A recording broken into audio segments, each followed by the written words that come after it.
Welcome everyone to Clash Royale League Asia Season 2. My name is Joe Sophie. Joining with me is going to be Simon, and we're back with Korea versus Japan, still continuing on for the very last day for 2 more matches for Korea to have some retaliation. Yeah, this is Korea's last set of games before they go to the domestic regions, I believe. Might be wrong, but I'm 90% sure that. We'll check on that. Yeah, we'll check. But they have not been performing well whatsoever. Japan has once again steamrolled the Korean region. They've been consistent. I mean, they've won 1 game out of the 8 matches per week. And it seems like they're on their way to do it again, because it's only OG and Entis, just like last week against Southeast Asia, who've been the only team to win out against the Japanese team this time around against Detonation Gaming. And it literally went to the last game to get it done with TNT. Obviously, they had to go to the King of the Hills to really achieve that. And that's the only win so far out of 6 matches, and we're out to go to the 7th and 8th one. Kind of wondering if we'll get one more win out of Korea. Yeah, the last time we saw Korea play well against like SEA or Japan was the first time Korea played Japan when it finished, I believe, 4-4. And that was around that's still Season 2, but the earlier parts. It was like week 3 or week 4 right, or something one of the first that. weeks. It was the first weeks where there was the different regions playing against each other. And since then, Korea has been on a massive downturn. Massive is kind of understated to a certain point, because it's literally as if they're playing in different divisions. I mean, you're putting Division 1 teams from Southeast Asia and Japan, and seemingly when they face off against Koreans, it makes the Korean teams look like minor league teams from Division 2, and you're barely trying to eke out any type of game against them. But let's just be thankful if they don't get it all clear from set 1 and set 2 going 2-0, 2-0. Then that's something that we have to be happy at this point, because you look at the records coming from Kingzone Dragon X, which is the top team in all of Korea. They don't have a winning record. It's 5-6. We were discussing this last night. It doesn't matter if you have a winning record or not, but you are still top of the table. You know. Do you feel happy about that? Of course not. But there is still that light in the darkness. You know, they're still not top. You know what I mean? They'll make the playoffs, sure. I mean, Kingzone will probably make playoffs after all of this, but they have a very, very good chance. Even OG and Entis can still. We were talking about this earlier. If OG and Entis win all their remaining games, and everyone but Kingzone lose the rest of theirs, which is impossible. And it could. It very much could, because Kingzone can continue on winning, and they'll probably end up with about 7 wins in total. And everybody else under them, if they lose with OP Gaming and obviously looking at Sandbox. One person out of Sandbox and OP Gaming have to win. So that could no, it doesn't also have complicate. No, because Sandbox will have to play OP Gaming. Ah, you're right. And OP Gaming has to win. I'm pretty sure Sandbox have to play OP Gaming. But anyway, today's matches. Ponos, OP Gaming, FAV Gaming, Sandbox. If Sandbox win, it will throw a huge wrench into OG and Entis' dream. I mean, OG and Entis, they need to win, but they've been doing pretty good at that, and just winning 2 out of their last 3 matches, which is pretty astounding for the fact that they've lost the previous 8 matches in total. But now we're looking at OP Gaming and Sandbox. These 2 teams are kind of in the middle of the table. Either of them could very well make the playoffs if they get a winning run going, but none of the teams in Korea, including Kingzone, they've never really faced the victory in a very long time here, Simon. Yeah, it feels like forever since they've had a win. But we got to say, Ponos Sports. They've been winning. You just said OP Gaming are very middle. Ponos Sports is so far ahead of everyone else. It's unfathomable. When you talk about Division 1 teams coming from Southeast Asia and Japan, it seems like there's a Premier Division right above that. And that's the only reserve for Ponos Sports, because Mick and Booyah and the team, they're so coordinated, and their teamwork is just out in this world. And even for that 1v1s when Rollaporon comes out, when Fuchi comes out, even when Raiki Jones sometimes comes out for that 1v1, they have the confidence that they got the support from their players. They know the support is right behind their back, and that gives a huge morale boost when you're looking for this team to do well. And they're going to be up once again. Mick and Booyah and Tenga will be back on that 2v2 duty once again, just like yesterday. But this time, Fuchi will replace Rollaporon, despite Rollaporon's brilliant performance from yesterday. Just kind of testing the waters here. Yeah, Fuchi, I'm just going to quickly check, has played 2 1v1s and is 1-1. But Fuchi was the guy who in the finals last season brought it home for Ponos. And you could see, like the 3rd set went to a tie. And then he wins the next match. He wins the rematch. And my goodness, the whole of Ponos Sports basically erupted. It was incredible to see them just get behind their weakest player, who is Fuji.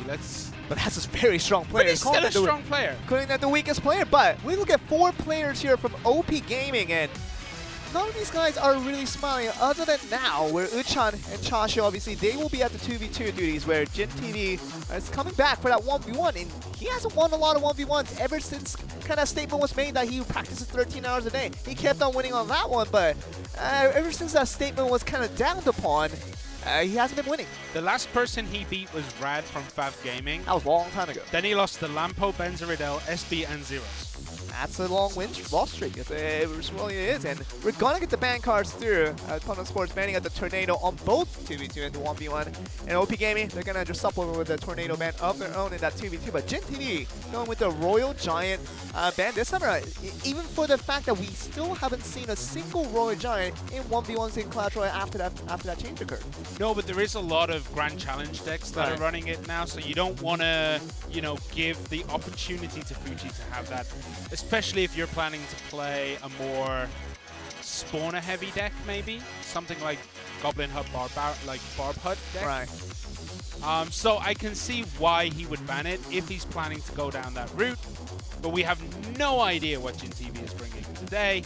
So Royal Giant to me just means maybe he's gonna go Expo. I mean, control decks are really popular nowadays, and you can go with the P.E.K.K.A, obviously with the Bandit, with the Battle Ram as well. We've seen plenty of those, especially coming from TNT. He really likes those kind of decks, but all the more, I mean, Jin TV and the rest of OP Gaming definitely saw a Roller play his game yesterday and do very well on it, but not much to know about Fuji, so just in case, Royal Giant is going to be banned out by Jin TV in case that has been the plan for Fuji to bring upon. But regardless of the 1v1, we're going to go to the 2v2 for now. Of course, both teams banning out the Tornado to start this thing off, and we're going to get a minute for both of these teams to plan out their decks to see what we're going to get for the first game here. If you are OP Gaming and you saw the domination that Mikamboya and Tengod brought yesterday, how would you prepare your 2v2? Because yesterday, Mikamboya and Tengod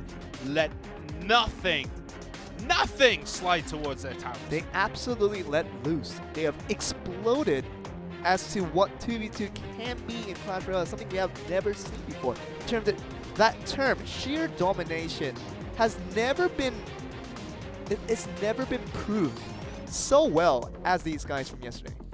Yeah, I mean, we've all heard of the Great Wall of China, but Mikamboya and Tengod yesterday threw up the Great Wall of Japan, man. Oh, man. Nothing got near the towers. I think yesterday I said that Ponos Sports took enough damage in both their sets to lose exactly 1 tower, maybe. Maybe not even that. I believe most of the damage came in from the Royal Giants becoming at 1 hit, 2 hits at a time, but if you're playing like Mikamboya and Tengod for Ponos Sports, that organization feels really good about their chances and a chance to win another season here after their Season 1 championship that they were able to garner for themselves. Seems like Tengod and Mikamboya is ready to play, and Uchan and Chashu will be very much frailing and very much scared out of their minds to see what they can do in this first matchup. Bats on both sides with the Dark Goblin, trying to get a little bit of value there. Got one dart off. Probably more than they expected, and we see the Snowball from OP Gaming. Snowball has kind of come in a bit of an ascendancy lately. It's been used quite a lot in Clash Royale League Asia, especially in these 2v2. It's kind of replacing arrows for what we saw back in the day for 2v2s, and now we're seeing the Snowball produce pretty much the same effect, obviously with lower damage, but you do get the elixir trade onto your favor. So with the double Dark Prince to change all this factor here and just eliminate everything in the way here. So we will look at the double Dark Prince. It's going to be charging through it. It's going to be knocking off the shield of the Dark Prince of the OP Gaming. So we'll see it now charge, see if he gets anything. Yeah, what OP Gaming need is to get value out of those Flying Machines. Flying Machine is one of those cards that is just ridiculously low-key good. It really could be, but now we're seeing an offensive poison from the side of Ponos Sports as they just charge their way through it. The cannon car will just die out, forcing the Golem to stray right across that edge, and we're going to get double Mega Minions and see what we're going to get. The Rage being popped, but why? Interesting. The tombstone there was actually really well placed. It helped pull back the golem away from the tower. Like, extending that movement distance for the golem is so important if you're trying to defend. And we're going to get the Dark Prince on both sides, and we'll just knock the shield away from the other side. But we're going to get this one Musketeer literally on 0 HP. Will now surely be 0 as it now just moves in. But Golem taking the shots now. We're going to have the cannon cart help out and destroy these Dark Knights as the Golem charge is up again for OP Gaming. And we'll see if this becomes more successful on this time around. Not much having the last time around. Yeah, they throw down. Ponos Sports throw down their own golem again right at the front just to tank the cannon, the flying machine, the electro wizard, while they deal with that other golem. But they have taken quite a lot of damage here. That tower is down to 1,381. Tengod and Mikamboya really need to get some work done on those towers because right now they are really far behind.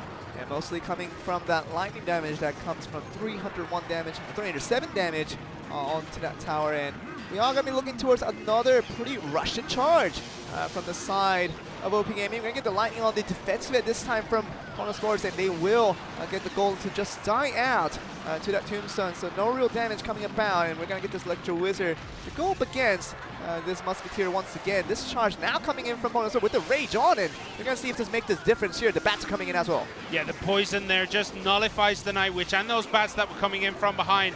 And the golem is in the middle of nowhere. Luckily for that golem, it's not going to pop the cannon cart, so it will get to the tower.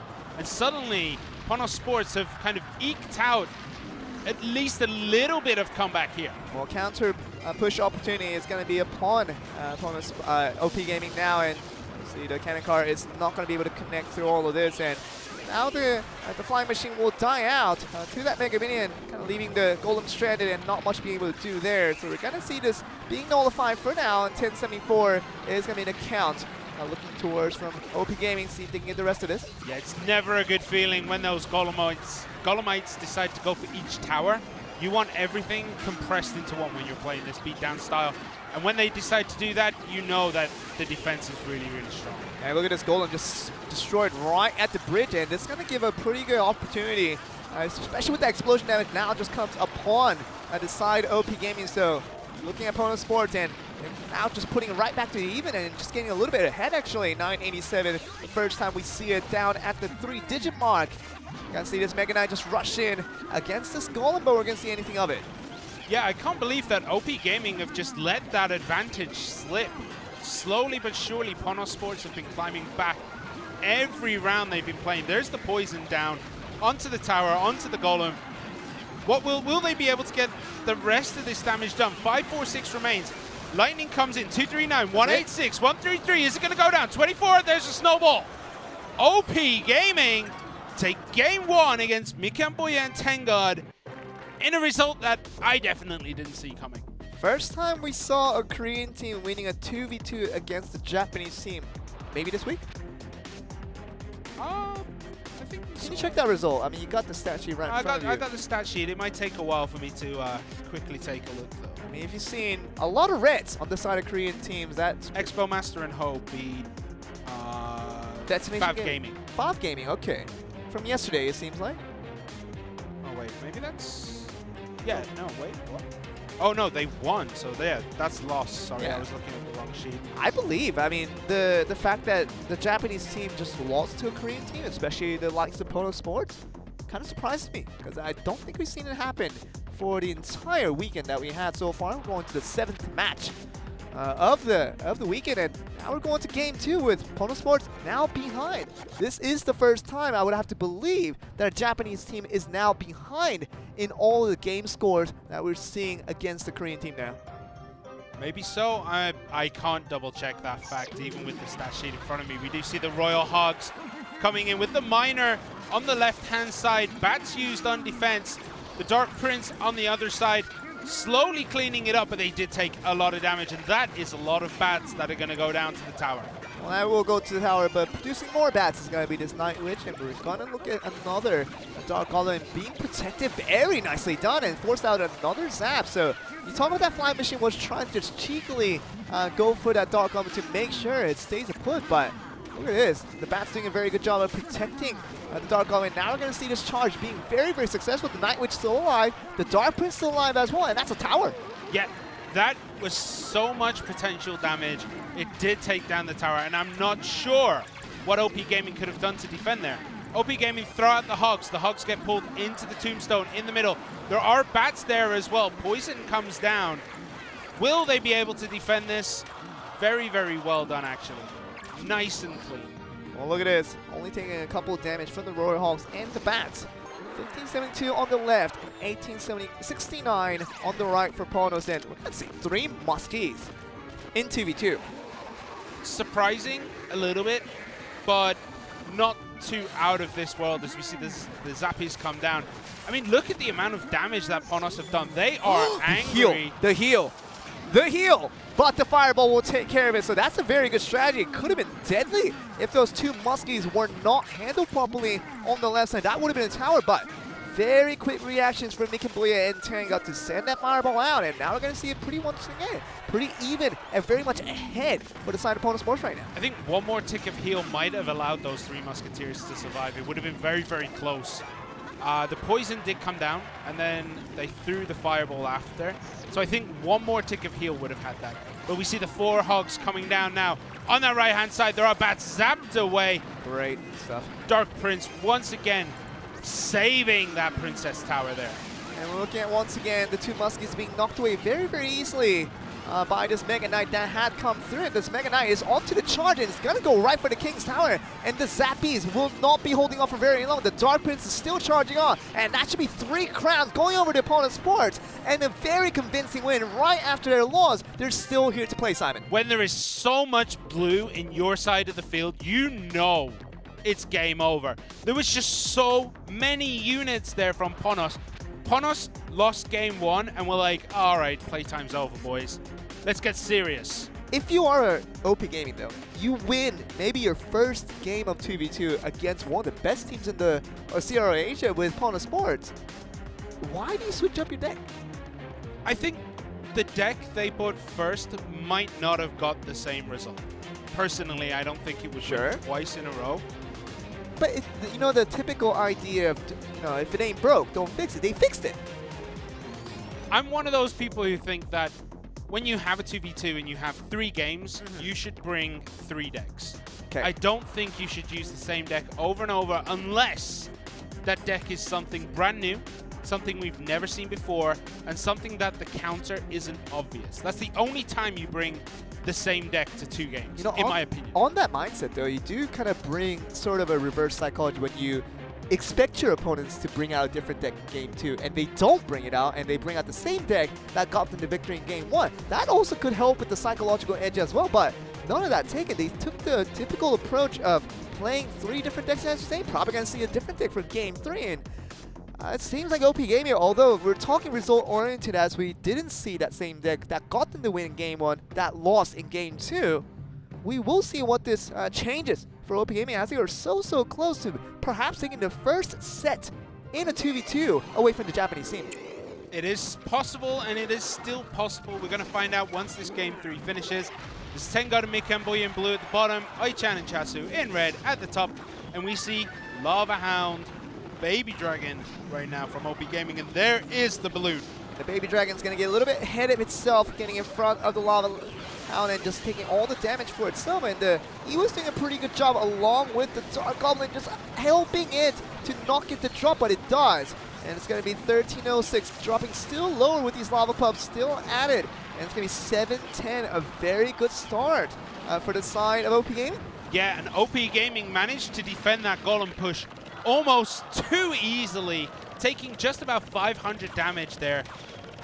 Incredible first back and forth here as OP Gaming take the lead. And we know that the 2v2 has been the main struggle for all the Korean teams. That does not exclude OP Gaming's woeful performances that they've shown. But we're looking at Shashu. They've got a good damage on this tower and might just be able to win the first set ever we've seen from them against the Japanese team here. Well, we're going to find out as that Inferno Dragon does take out the Lava Hound, but the Miner in the back is unanswered for. Going to town on that tower. It's going to take it down to 345 with the Golem for Ponos Sports is on the tower. It explodes. It's raged. There's a knight. There's a prince. Sorry, not knight. The Inferno Dragons there. The Electro Wizards there. So much damage. The Flying Machine is trying to do what it can. Barely kills it off, and it's still going to take a decent amount of damage. So 929, so elixir count very well calculated there for Tengon and Making Booyah. Just going to send the guards out to take all the damage coming to Flying Machine, so the Flying Machine will die into the Princess Tower. But as you do say, very much a comeback now just being built upon for the side of Ponos Sports. And now they're going to be looking to push down the left once again with this Golem, while seeing a Lava Hound kind of charge down from the right side for OP Gaming. Yeah, OP Gaming switching lanes means they're going to try and finish that tower up with the miner that's going to come down the back of these pushes. The Tombstone there excellently placed, but goes down early. There's a lightning. The pubs explode. The E-Wiz is there. Will they be able to finish that tower? We don't see the miner come down yet. And the Golem, once again, the Prince takes out that tower. And now there is a lot of blue once again for Ponos Sports. Are you serious? Are they going to 3-crown twice? No! You're kidding me! You've absolutely got to kidding? Oh my word! OP Gaming was so close to getting both towers and getting 2 crowns, but they end up with none. Yeah, I could see why they went down the right-hand side. Oh, the bit of a wizard dab into Fusion Dance for Mikamboy and Tengot there. But I could see why they decided to switch lanes. The miner would have been able to finish that. The only problem is that Ponos went, all right, well, they're going to try and take that. Why don't we just throw everything down this left-hand lane? And then suddenly there was just this huge ball of blue. You talked about it in game 2. Yeah. Once there's that much blue on your side of the field, the only way you can defend is if you have, I don't even know. There was just so much HP there. We had the Prince, we had the Golem, we had the E-Wiz in the back. There was Dark Goblin there too. There was all kinds of stuff in that pile of blue, and it just took out, it just couldn't be defended. It's when you try to be a little bit greedy on the side of OP Gaming for going for 2 crowns is a strategy indeed acceptable, but you haven't finished off the left tower, and you obviously going for the right tower when the left tower isn't even finished. Of course, it was probably just a lightning away before finishing it off for 300 something damage, which was very, very close. 3, 4. It had 3, 4, 4, 5, something yeah, like that. 3, so 4, 5. lightning, zap, would have gotten done. That would have been fine. I'm sure they were thinking of that. Elixir can come very quickly, but they didn't finish it. The Lava Hound also would have helped defend from the front, because all those units that we saw, the E-Wiz, I think the Dark Goblin there as well, the Dark Goblin, would have targeted onto that, and that would have bought that tower more time to be safe. You know, all in all, we can have further discussions on all this, but we need to move on to 1v1, where Tornado is banned now once again for Ponos Sports, and Royal Giant now from the side of Jin TV, a player that's been winning a lot in the earlier parts of Season 2, but the more and more the season progressed, it was really hard for him to find a win. Yeah, Jin TV's stats right now are not looking good.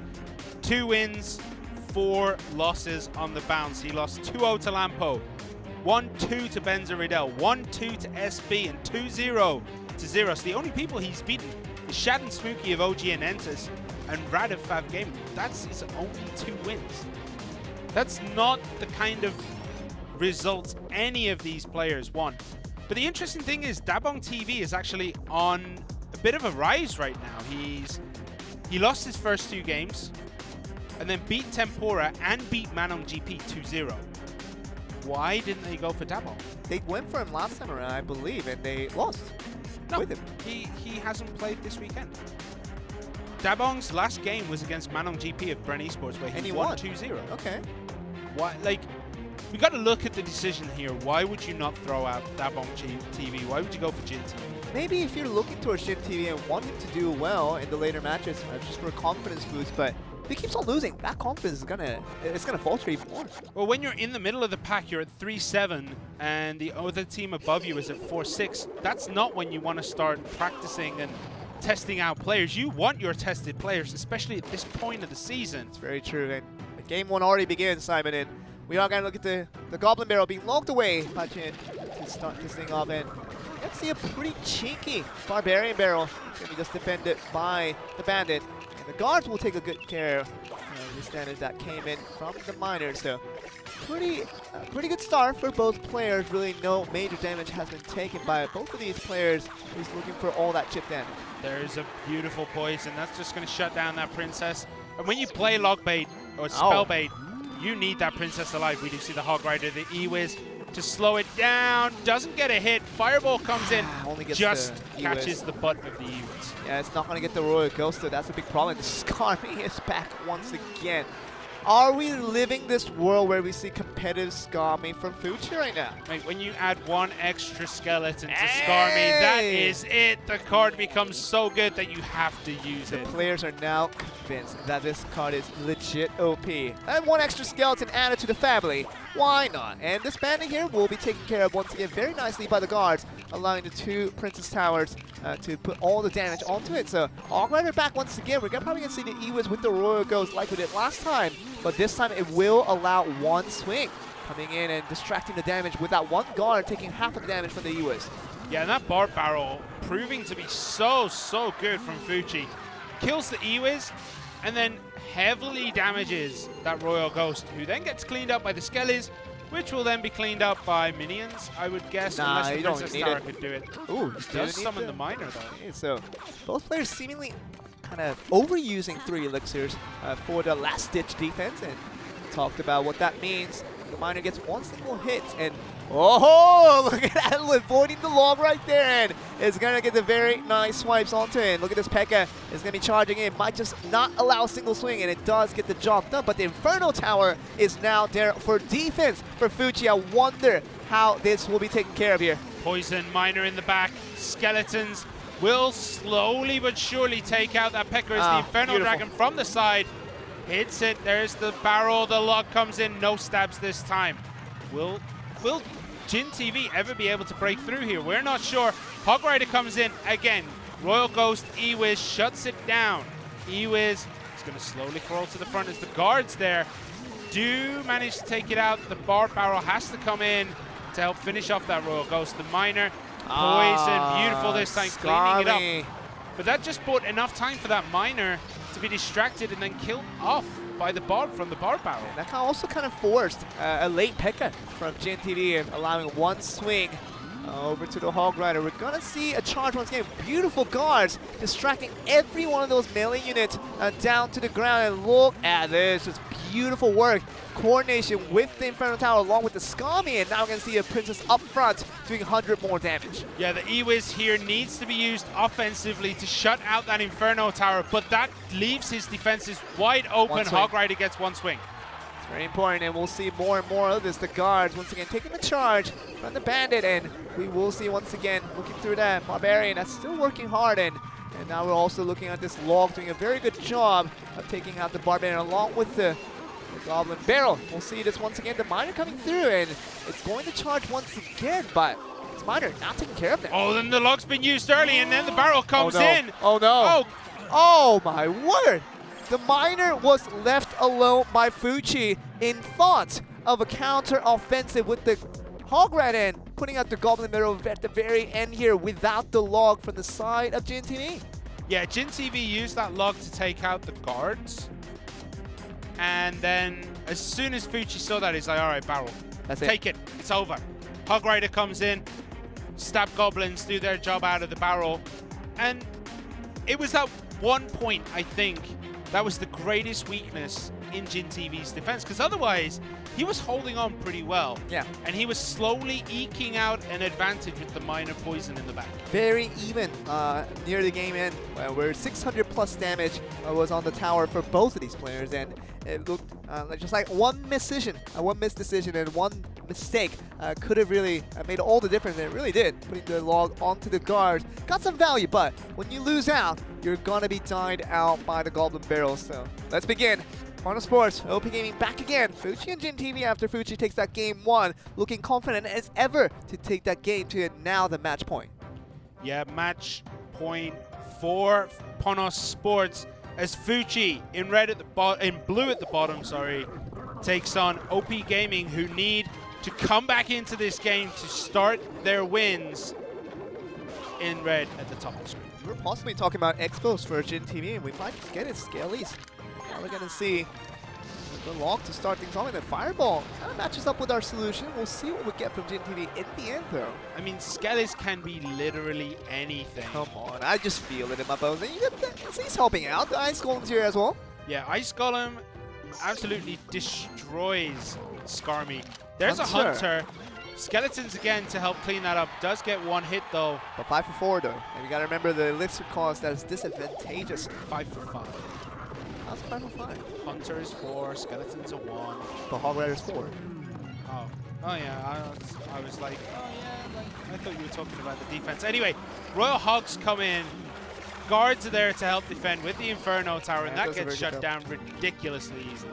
That's it, and the guards will probably not gonna travel for very long until it's hunted out by the Royal Ghost. And now it's gonna be charging in. Of course, the Inferno Tower will go down in one swipe. Actually, not even needed here, but the Skelly, that's gonna be right here. The Skarmy coming through, and you're gonna see the Hunter once again. Still, we're probably looking at a P.E.K.K.A for GNTV as that last unrevealed card is my personal guess, but we are looking towards this one last situation where kind of the cycle is happening before that 1 minute mark comes through. Skarmy has been doing absolute wonders for Fuchi this game. Like, it shuts out the Royal Ghost. It shuts out any kind of P.E.K.K.A business. It's been a really good utility card for him. The Royal Hogs are coming in on the left, though. We are going to see this Inferno Tower take good care of it. And Royal Ghost is going to be charging into Skarmy, once again doing a very good job against this Royal Ghost. And I might just have to start using Skarmy now. It looks very strong, I should say. Yeah, that one extra skeleton really has helped the distribution of the skeletons, especially against the Royal Ghost like that. Because even now when you surround him, there's just so much there that he just dies. I can't believe I say that I agree with you on that one. That one extra skeleton supposedly making a difference here. I think Skarmy has been one of the most rebalanced cards from, like, I think it started at 16, went to 15, went to 14, back up to 15. Like, the history of Skarmy is insane. Right, but beautiful barrel, but well read by GNTV there, logging it away. Just on the side, trying to get sneaky with it, but GNTV shuts it down. But that Hog Rider in the back, Hunter is there to try and do it, but the Fireball might just distract it long enough. 1-2, 7-7 remain, and GNTV throws down the muskets. So, against this Princess, I'm sure he has a Fireball for it, but I think Fuchi also has a Fireball to use if he wants to, so very much an option. Oh, the Skarmy was not in the best timing there and just get wiped out by the running log. And now we're looking at the guard to see what we're getting again. The one Musketeer on the left doing a lot of damage and still moving forward to this Princess that will get enough damage done to destroy all their incoming units. Now, what are we going to do about this Royal Hogs that are coming in? Only gets 2 of the Royal Hogs. That's not good news for Fuchi, as he's continually taking damage here all the way down from 10, 15, all the way down to 897. Yeah, but these barrels are doing absolute work for Fuchi, but that one didn't. That one got shut down way too easy, but Hog Rider does get 2 more hits. 2 hits, that's it. Fireball will finish this. Fuchi is the winner here. Fireball away, that's all you need, and that will be Fuchi picking up the 2-0 victory. GNTV a much more valiant effort this time indeed, but still not good enough as Ponos Sports in the easiest of ways only lose 1 game out of 5, but will be good enough to take that win altogether, Simon. I wouldn't say easy. That second game there was very back and forth, and I thought GNTV had it. It was very close. I think that damage that he took from those 2 extra Royal Hogs was kind of the mistake, because he put the Fireball down there at the 4 running Hogs and only got 2 of them. And when you remain with 2 Hogs that are free to hit all the damage in the world, obviously with the Princess slowly knocking it down, it's going to do a lot of damage. And we're seeing it this time how effective that can be. But GNTV still not being able to eke out a win is going to be a little bit of a disappointment for him. Yeah, the Hogs are a great card, but we've started to see very slowly that they are counterable. Like, when they first came out, nobody used them. Yeah. They got buffed. Everybody used them. They got changed a little bit, right? And then suddenly it's a very niche card again. Yeah. But it still does so much work if the opponent doesn't have Fireball. So the question is, why did GNTV ban the Royal Giant there? None of his decks would have been impacted by the Royal Giant being there. He just didn't want to see the Royal Giant on the other side, I guess. I mean, the Goblin Giant Royal... Wait. Which one Giant Goblin Royal Giant deck. Okay. We've seen it a bit. We Giant- haven't really seen it. Oh, we're going to go into an interview. Let's go. 必然的に出番が減るんで、ちょっとここで負けるとちょっと首が危ないかな。よかったです本当に。今回帽子変えてきましたけれども、はい今回の帽子のコンセプトはこれはですね、ちょっとみかん坊や監督 What was your thought going into ち the ょっともらったも this の tournament? でして、みんなにちょっとピンパッチをくら Coach Mikibuya told us to make sure that we use our heads. That's going to be the most important thing for all of us. 帽子が本体ですからね。そうは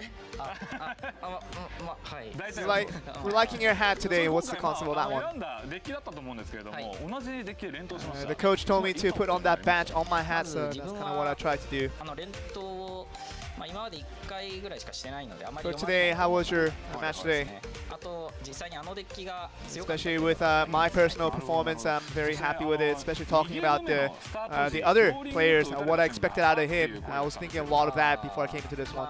なんかまた同じデッキで来るのかな You screamed a little bit during the game. What was that all 危 about? ないかなと思って正直1戦目も結構接戦だったんで I was kind of thinking that he might just come back with the same deck in the game too, but そうですね I was 最高 very です surprised to see that he didn't bring the same deck. 本当に嬉しいです How do you feel right now? I do feel very happy to get the win. Your win rates are getting higher.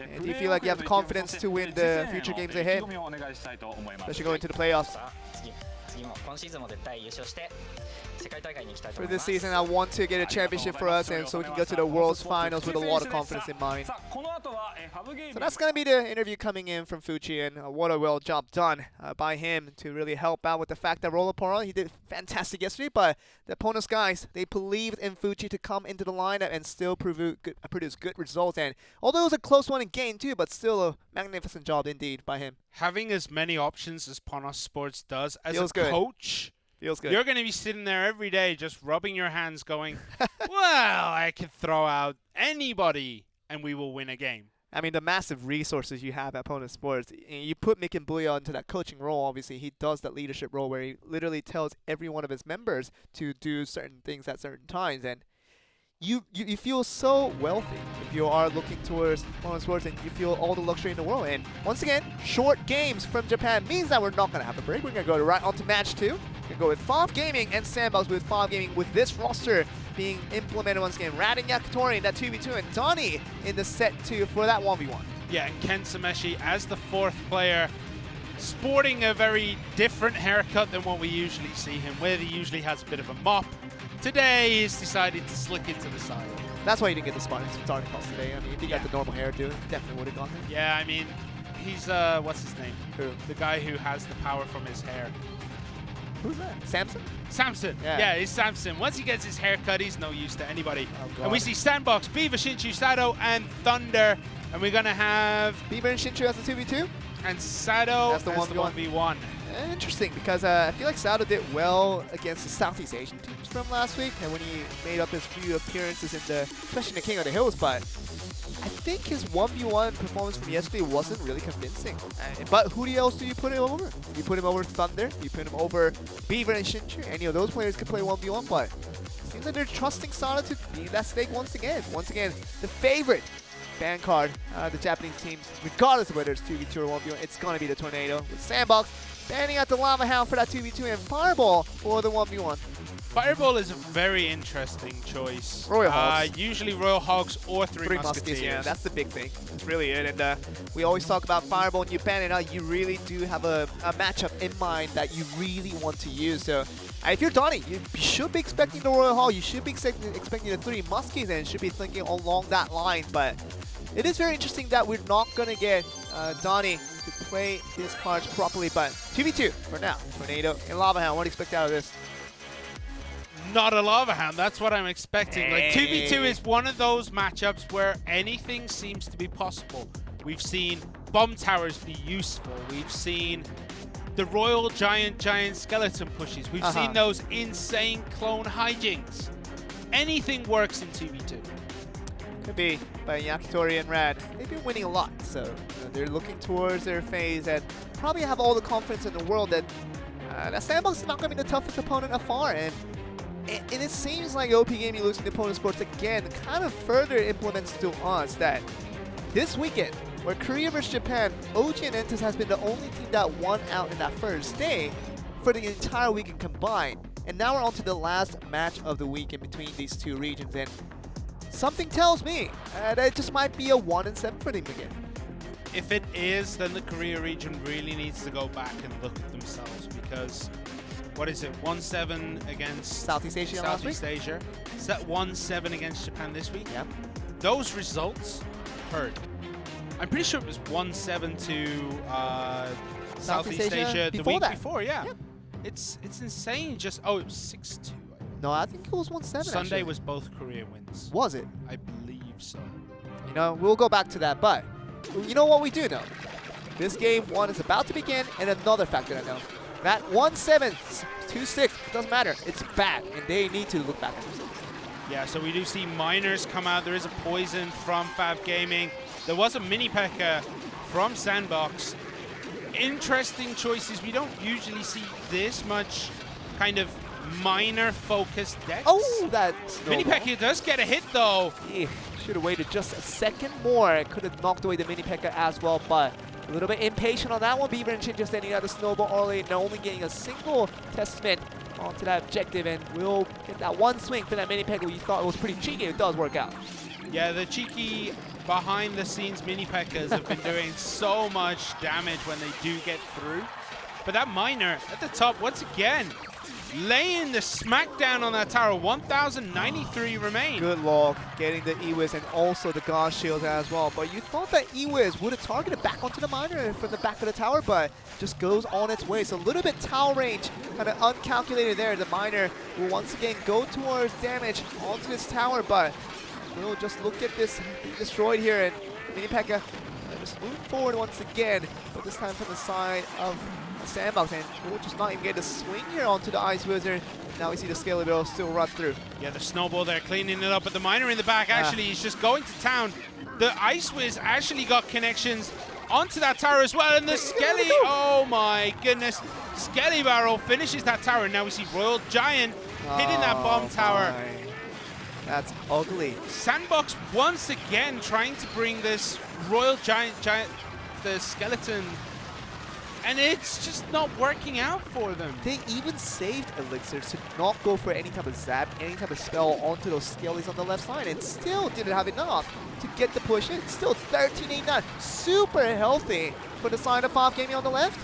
Yeah, but there is a miner and a poison down. The bomb tower, though, does a lot of damage onto that miner, but that tower is going down. 797 remain, but anything you can do, I can do better as FAV Gaming. Throw out the poison, throw out the miner, the skeletons are there, and that tower is down to 1,231. Look at this bomb tower with the mini P.E.K.K.A does so well for very little elixirs right there, and you see Double Miner just in desperation of trying to get this tower, and they might not even get it here, Simon, and we're going to see another miner bats on the opposite direction. 236 will not be enough, and 5 more seconds doesn't seem good enough. Fireball will take care of it, but what do they do here on defense? Yeah, there was a cheeky bomb tower from FAV Gaming on Sandbox's side of the battlefield, but it's not going to be enough to help save them. 695 on that tower, and they're going against an undamaged tower here. And we're looking at the mini P.E.K.K.A. It's going to make quick dues of this Royal Giant that probably will not even destroy the bomb tower here. And the bomb tower doing a very good job even against the miners. So incredible defense coming in once again. Now it's going to allow a lot of elixirs going for this counter push. And 358 down to 331 doesn't seem so far away from FAV Gaming. No, there's another poison and another miner. And that is murder, she wrote, as that tower will pop. 2 HP! Now look at this. Quick Yakitori sneeze. Finish it up, but the miner, the poison. Just an X spell. Come on. Will they be able to beat the cycle? That's the way that she wrote it. And Yakitori and Rad looking just as strong as ever. And this pinned 2v2 roster that we have for FAV Gaming has been fantastic since Season 1. Even when the team wasn't doing well, these two players always got the goods. And Season 2, when their other teammates are doing well, they're feeling pretty good about this result once again. Yeah, Rad and Yakitori have only not played together once. Yeah, that's incredible. And that was Yakitori and Oz, and they lost 2-0 to Open Gaming, Uichan, and Chassis. That tells you there's a huge amount of faith from the organization to believe in these two players. The more and more time you invest into these guys, the more opportunities you provide for them. You can trust on these two players to provide the goods, and boy, they have been providing. I mean, look at them. Just incredibly confident for us to really believe in them, that no matter what opponents they are brought to them, they still have the urge to really beat them out. Yeah, and I mean, FAV Gaming generally don't go to King of the Hill. They've only played 2 King of the Hills. Now it's against Kix and OG and Entus. It's nuts. That's incredible. And if you're looking on the other side though, OP Gaming and Sandbox, the two teams that I played today in the 2v2, the 2v2 roster is different every time. Yeah, Beaver Shinchu, they've played together twice. That's not very good. They won 2-1 against Tempura and Pirameki, but lost to Jai and No Aim Sai. But you know what it is? If you don't have the same roster for that 2v2 and you're still switching around in the middle of the season, now we're nearing the end of the season, by the way, and still they haven't found a go-to 2v2 duo, meaning that there's not enough faith in any of the duos they've implemented so far. Or they're still trying to figure something out, which is equally horrifying from a team standpoint, because at this point of the season, everything should be done. Look at that. Double Mega Minions. Literally no communication. It did take down the miner quicker. It gave an incredible poison value over towards FAV Gaming. It's simply not enough communication. You can just ignore the game for a second and just look at the mouth running from the Sandbox. Their mouths are not moving. They're communicating telepathically. In all seriousness, we need Korean teams to do better, and this is not the way they did. Ooh, a good fireball there. And yeah, you're right, there needs to be more communication. You can see from FAV Gaming that Yakitori and Rat are constantly in discussion. Talking. Look at that. But Beaver and Shinchu almost look like statues. They said one thing just now. Shinchu said something. Maybe just vibing this down, I don't know.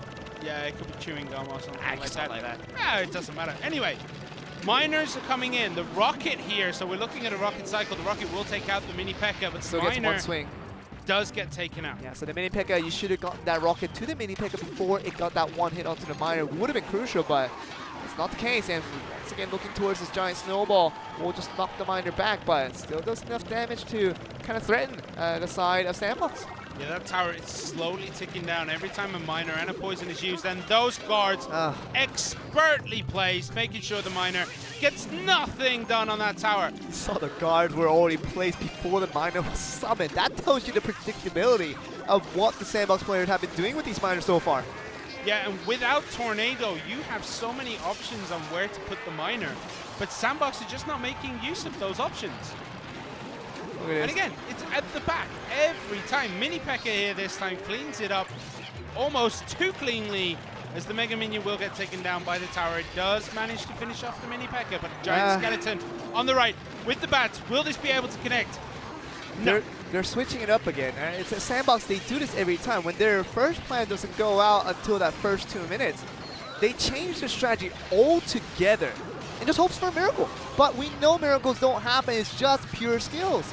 Yeah, but that miner on the bottom left got a lot of value this time round. That tower is down to 1,045. Will they be able to defend here? A poison and the miner come out from FAV Gaming, and that tower is slowly ticking down. Another miner. Okay. And the rocket. Okay. That's going to take it down to very low. One more rocket will finish it. Poison is there. That's not just enough. Gonna need a zap, and that might be able to get the job done. 2 seconds, 1 second, that's it! FAV Gaming just needed up the strategy. 2 more ticks. During that, you were saying that they changed strategy and it doesn't work. I take it back. I mean, I didn't think that P.E.K.K.A would get it done, but I guess that P.E.K.K.A provided enough distraction that miner that came in at the very last second, it just really caught off guard in terms of FAV Gaming on what they're supposed to do there. I mean, as a player, what would you rather have at your tower? A miner or a P.E.K.K.A? That's what I'm saying. It makes a lot of sense, but you know, I was talking mostly about the facts that, you know, not only upon Sandbox, but other Korean teams literally switching up their strategies at the very end of the game, that double elixir mark, that usually not turning out to success. I thought it just might happen again, but this time, just literally in the smallest of differences, does get the win. Yeah, holding 1 or 2 cards right until that double elixir in 2v2 is not the worst idea, especially if it's something really different, like a balloon, let's say, because that will give you that surprise ability. You know, you surprise your opponent, and you might get 1 or 2 drops on a tower because they've already expended all their air force on the other side.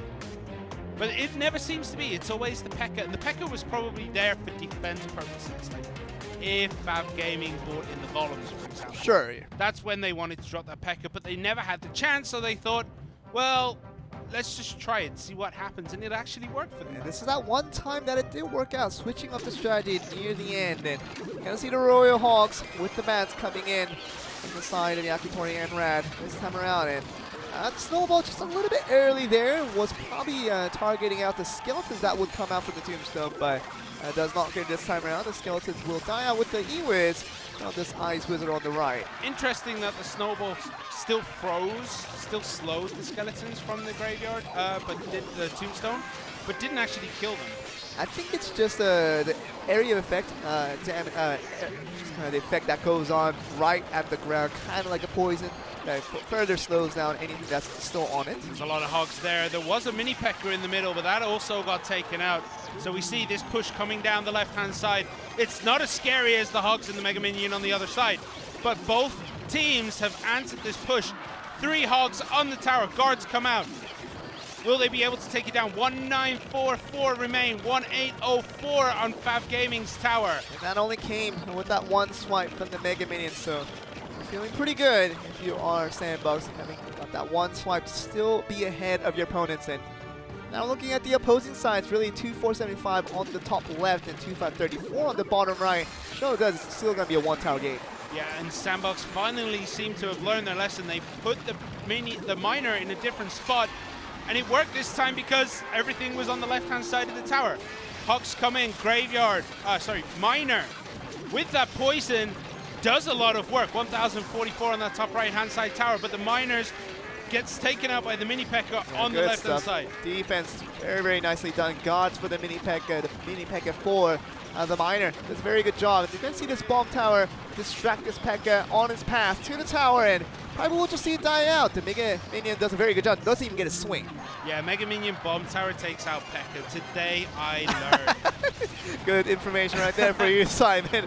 And I can start using it because you always get excited when you see very good decks coming from CRO Asia. And we are looking at the Magic Guards who will do a pretty good job along with the bomb tower that will take care of everything incoming from the right side. Yeah, the fireball connecting on both Mega Minions there. Such value from FAV Gaming, meaning that Archer can take it out. There's the rocket. The miner is in the back. But it was going to get the shield down, so they were kind of looking for that mini P.E.K.K.A. But they zapped it. 180, 116. That tower is dangerously low. One more rocket, one more fireball, one more poison. We'll finish it. And Sandbox might actually close this one out. Oh my.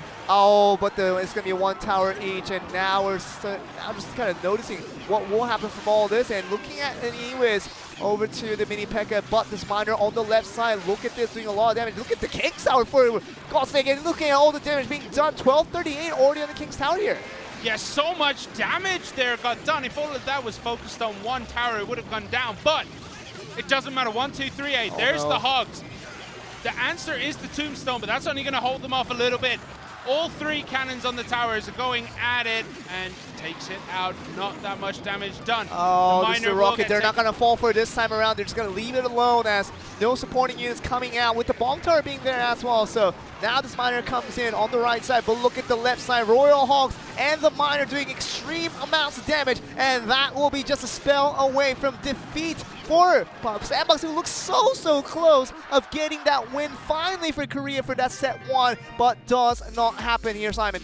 The door was shut in their face. It looked so close. There was 6-7 seconds left, and FAV Gaming kept their cool. They took the tower, and then they just pushed forward with everything they had. It was so close. I thought they were going to do it. Sandbox, I mean, Beaver and Shinchi, you do count on them to try to produce some good results for their team, but they really haven't been doing so. So kind of my faith on them has been more and more less, and you would understand why. But this time, They were so close. Literally seconds away from holding their tower on the top right to make sure they can secure that win after they got the tower first, but they lose out in the end. They spent so much elixir trying to get that bottom left-hand tower down that they didn't have enough defense. Yeah. If they'd have held the rocket for one more cycle, maybe. Oh, that would to take out the wonders. hogs. That would have done wonders. It would have gone much better for them, I feel. You know what, Clash Royale is one of those funny games where you can go, yeah, if they just rocketed the hogs, it would have been fine. But you this wouldn't have Clash got Royale, the tower on the other end, and that's a good point that you make. We saw that it was so close for Sandbox, and we thought they were gonna do it, but it's all up to this because it seems like after all that, Sandbox are still losers. After all that, for that set 1, we're going to set 2, kind of wondering if Sato can pull off the miracle against Donnie, because Donnie has been looking spectacular as well. Well, he's 1-1. He lost to Roller Peron and beat Dylan. But in terms of King of the Hill, the guy just doesn't lose. When FAV Gaming go there, he gets at least 2 wins. That's incredible. And we will see if Sato can be up to the test. The pressure that will come from Donnie. We already saw the bans coming in from earlier. It's been all about Tornado for Japanese teams. 2v2, 1v1, doesn't matter. And Sato, this time around, will ban out the Fireball. So, kind of leaving open the Royal Halls, kind of leaving open the 3 Muskies and all these Fireball baits that could come out in time. So, hopefully we do see a lot of creativity from Sato from all this, but I'm sure that Donnie has some things figured out here. Yeah, with the NATO ban as well, we saw yesterday, I think, Expo Master was tornadoing the 3 Musketeers back together and then fireballing them to death. Right. Maybe that is why we've seen a lot of NATO bans today in 1v1, because it is such a powerful card to, like, anything that messes with positioning in Clash Royale is powerful. That's why the Snowball right now is getting a lot of use. That's why things that have knockback, like the log, Fireball, are incredibly good. Fireball. That's why the knockback was removed from the Barbarian barrel when they made it a little bit stronger. Right. It's because interrupting positioning of units is massive in this game. That's why the log is still one of the most loved cards that we have in this game here, because moving positions can really affect what you're trying to strategize into and turn it all around here. So, game 1, Sato is going to be put up to the test. His teammates were so close to getting that set victory in that 2v2, but it's going to be up to him to produce what it needs to get the set 2 victory in that 1v1 so they can get to the set 3 in the King of the Hills. Yeah, we see the Hog Rider from Sato here. We'll get E-Wiz, but it's still going to get 1, maybe 2 hits here. 2. Just 2. The Royal Ghost getting pulled away by the Valkyrie. Is eventually going to take her down, I believe. Nope. Goblins there are going to help out. Inferno Dragon is not what you need here to defend against the Goblin Gang. Just hanging it out, and it will destroy everything before it gets a lot of significant damage, so it makes a lot of sense to send that Inferno Dragon. And now looking towards this minion, are we going to see Donnie bring out the Lava Loon here? Because it seems like the figures right now are matching up. Could be one of the control decks as well. Could be. With Inferno Dragon put into it, which would be interesting, because I mean, all right, Mortar from Sato. That's going to start connecting onto the E-Wiz here. It's going to miss. Completely whiffs. The Mortar is very strong, but it does miss a lot of shots, and you're going to see it just die away very easily. And now a strong counter push coming on the other end. Yeah, did manage to take out the E-Wiz, which kind of alleviates a bit of the Oh, pressure. no. But look at This that Inferno tower. Dragon, this Inferno Dragon, this Inferno Dragon. I've been worrying about this, and this might happen. The zap will come through, but another recharge will come through, and Sato is just going to lose a tower. Yeah, he has to sacrifice it there. He had nothing really he could do, and anything that he would spend elixir on would put him at a further disadvantage than what he is at already. And I mean, Danny making this look easy, connecting with the Inferno Tower onto that tower. Poison good comes poison. in. That's perfect. And what else do you really want? If you're looking for that 3 swings, you're not going to mind. And Donnie has the tower, and all he has to do now is defend and pressure the other side so that the counterattack doesn't happen on this lane. And they talk about pressure, putting the Mega Knight just blind. Yeah, Mega Knight blind onto the right-hand side is actually a really good decision from Danny, because he wants to be pressuring, he wants to remove any of the offensive forces that can come down the left-hand side.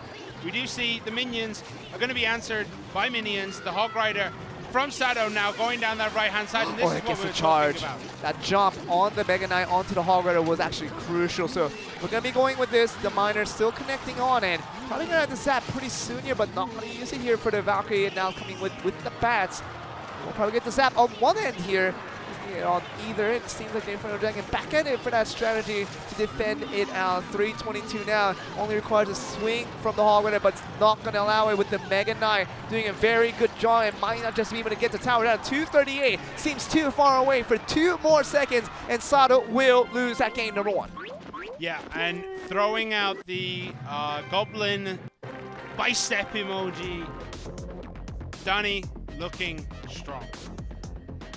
That Inferno Dragon has had me worried when it got very, very close to the tower, too close for comfort, and it did what I thought it would do and destroy that tower on the left. And Sato, that's not a loss you want to take. Literally losing 1 tower to 1 unit is what happened. I want to talk about Danny there relieving pressure on his left-hand side by charging that Mega Knight down the right-hand side. Yeah. Beautiful, beautiful play. Because if you don't defend that Mega Knight, you're going to lose the other tower. Yeah. And it forced Sato to start attacking down that right-hand side when really he wasn't finished on the left. He just couldn't put an all-in attack on the left side because he knew a 7 elixir unit was slowly charging up to his right side, and he doesn't want to go down in 2 crowns. And do say the naked Mega Knight on the tower right behind the King's Tower did a very good job on the opposing side of putting that pressure on. And Sato, feel for him, man. And that shouldn't have been his game to lose, but that one little mistake in the Inferno Dragon, a little bit too close for comfort, it does lose that tower and lose that game number 1. Yeah, when the Inferno Tower connects and it's at full health while the tower is attacking a miner, that's never a position you want to be in. That tower is just doomed. It was definitely the most doomed I've ever seen, but Donnie is probably coming back with the Hog Riders once again, putting out the bats, but leading on to Mortis, they seem to be a very similar deck, what we saw from that game number 1, and let's see the Ewiz once again just run away from the mortar, and we'll get this, the penetration damage with the Magic Archer is gonna do wonders, and even still working through to get all these minions and the Goblin Gang away. Great value there with that 4 elixir. Danny must have known that Sato was going to bring the same deck, because bringing the Magic Archer when you're hitting a static target like the mortar, that is so smart. It's really good. And Donnie, I had the brilliance of mind to really know that Sato was going to bring out the mortar once again. We're going to see the Royal Ghost take care of this Hog Rider with the help of that one Rascal Girl, and we will see him progressing on. The Valkyrie was here from the right side, and Mortar defensively this time literally has put Sato out of options here for this early game. Doesn't want to make it easy for that Archer to be able to hit the tower, so he does actually need to use it defensively now, because if he puts it in an offensive position, that Magic Archer is just going to wreck his towers. It really is, and the Valkyrie coming in will be no more pressure for him as the Magic Archer puts enough damage. You sometimes forget how much damage the Magic Archer can do. It does pretty good amount. Yeah, and it also multiplies the more things it hits. It's ridiculous. Like, oh, just one slice there, but it's going to get a lot of damage done to that tower. Oh my goodness. 1431, and one swipe gets the 742 onto Donnie's tower, and he's even disappointed about that, so probably not even wanting a single shot into that Hog Rider every time it comes along. So Donnie, we'll see what he does here. Brings the Royal Gas pretty aggressively onto that bridge on the left side. Is going to force out the mortar right at the river, and we will see what happens here. The log very nicely done to get the Rascal Girls out of there, but the Rascal Boys still well and alive, and still going to be looking towards getting this, but the Magic Archer does a very good job against the mortar, as we always know. Yeah, it does take one hit, though. The poison comes in to help those Hogs get to the tower, and they do get some damage as the Royal Ghost cleans up the 3 goblins that were walking down that side. This is almost looking too easy for Danny. The Magic Archer stayed alive. It's going to force out another log. Now the Rascal's going to be completely free to do whatever they will, and they probably will send it out pretty soon here. The Hog Rider coming along, just tanking for that minion horde, along with damaging the Hog Rider at the same time, but still going to take a couple of hits. 2 swings to be exact. Yeah, there's the Hogs again, and honestly, it doesn't even matter where Danny goes right now, because both of those towers are so low. He could finish the left side, he could finish the right side. Watch him put the Magic Archer down soon. Oh, the P.E.K.K.A. will shut down the Hog too. This is terrible news if you are Sato. You thought the Hog Rider was going to get the job done, but the moment you see P.E.K.K.A. The Mortar is doomed, and the Hog Rider is doomed as well. The Magic Archer still gonna keep at it, and it's gonna keep that alive. Are you serious? That Magic Archer is still alive. The value on that Magic Archer right now is absolutely Infinite. insane. And the Pekka That's will it, finish just it. one swing. Danny! Oh my word. That was almost too good. That was real. Hey, he's showing one arm at a time, and he's gonna show both arms in real life. And woo! That's been the most exciting thing. What are you talking about? I was going to say, what if it was a best of 5? How's he going to have 3 arms? He through the knew it was a biceps? best of 3, and he only needs to win 2 games. He's got the brains, man, and that's why you see wonderful games of Clash Royale by him, because we've seen good wins, conventional wins that we knew from calculated plays from different players, but I think Donnie styled this play. He really styled this game. The way he won was very exquisite in terms of how finesse that he really showed that one. Yeah, we see players who, like TNT, who wins Conventional. Just conventional. Yeah. Danny wins with style. He went with some flair, man. Absolute flair. He goes on this for, play. 1080s on his Exactly. skateboard. He Style just doesn't points. care, Style you know? points. Yeah. I mean, you give it to him. We're going to go to an interview to see what Donnie has to say. Does feel good to get that game once and made game 2 a lot more comfortable. How do you feel about the ban card that came in from the opponents? I knew that Royal Ghost had to be accounted for, so that's the only thing I was really thinking about when I was making my decks. I'm sure you did practice a lot, but with Donnie, you have other players. I'm sure you want to comment on them. 今日も付き合ってもらって、自信持って挑みました。なるほど。そしてこうケンツメスさんの For our teammates, we try to practice together to provide the best results as we can. How do you think about Ken Smith's hairstyle? It's a hairstyle. That's my own translation, but that wasn't actually the translation. But well, Ponos Sports, I'm sure you have that game ahead with them. And how do you feel about that one coming up? Well, I mean, we're really far away from getting to that #1 spot in Japan, but we'll try to definitely hard to make sure we get to that Japanese #1 spot. So really ambitious from the side of Donnie to become Japan's best. That ceiling is way up there with Ponos Sports holding that position very firmly to themselves. But otherwise, FAV Gaming looked like one of the best teams today from what they played. Yeah, the way they played is just ridiculously stylish. Yeah, it's incredible to watch. And that can be their undoing. That's why they're currently not top of the table, because if they play stylish, there is always the chance that the other team will just, I don't want to see that, slaps it to the side, right? Just dominates. I mean, the fact that it's stylish means that it's unconventional. It is something that we don't see usually, and that's what makes it interesting and fun and exciting to watch. But at the same time, you're putting the risk out there knowing that the calculated players are not seemingly always there. So FAV Gaming doing a very good job of defeating out Sandbox, and we'll see if they can do it against future matches. They do have a match against Ponos a little bit later in the season, but we'll see how they do on that one. Yeah, Ponos Sports, though, we have to talk about their absolute domination of Clash Royale League Asia right now. Their record is 8-2, I want to say. I've put my sheets away. I'm ready. You're done. You're ready to go home, man. We're gonna just see if we can go home right after this. But I got my sheets with me. It's 7-2 right now after that one. We will get to look at the current overview of the current standings of different teams pretty soon here, guys. But man, what a games. Just literally going to Korea once again. We thought this might happen where 1-7 happens to them once again, only winning 1 game from OG and Enters, and every other team from Korea yet to face a victory. Yeah, Ponos Sports almost have a +20 game lead. That's incredible. Like, their game win-loss ratio is +18 right now. +17. They lost 1. Yeah, they lost 1, but they won 4. Okay. So the set games, yes. The games, I'm not talking about yeah. Games. So it's 41-23 or something around that line. That's incredible. That's insanely good. I mean, how many times have we said that Ponos Sports is really, really good? I mean, we can't say it enough, though. Can we not? Because it seems like the results are now here. Ponos Sports, if you looked at this table and we're looking at who's going to win before the games even began, you probably expected this. Ponos Sports winning, FAV Gaming winning over OP Gaming and Sandbox.